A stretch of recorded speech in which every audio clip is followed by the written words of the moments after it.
లక్ష్మీదేవి నివసించే స్థానాలేంటో, ఎలాంటి చోట ఉండాలనుకుంటుందో మీకు తెలుసా?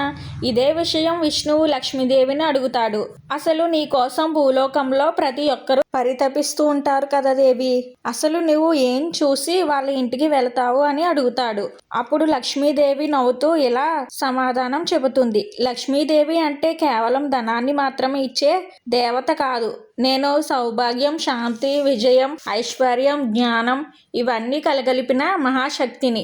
కేవలం కంకణాలు, ముత్యాలు, అలాగే బంగారు నగలు వేస్తే నేను వాళ్ళ ఇంటికి వెళ్ళను. అక్కడ నివసించే స్థానాలు ప్రత్యేకమైనవి, అలాగే చాలా పవిత్రమైనవి కూడా.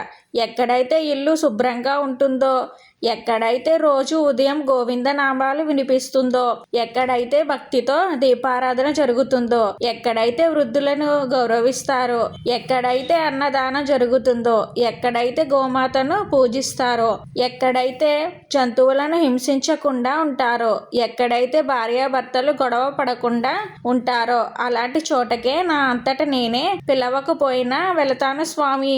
ఎందుకంటే నాకు కావాల్సింది శుభ్రత, శాంతి, సత్యం, శ్రద్ధ మరియు నీతి మరియు నిజాయితీ. ఇవన్నీ ఏ ఇంట్లో అయితే ఉంటాయో ఆ ఇంట్లో అష్టలక్ష్మిలు కూడా కొలువై ఉంటారు అని విష్ణువుతో చెబుతుంది.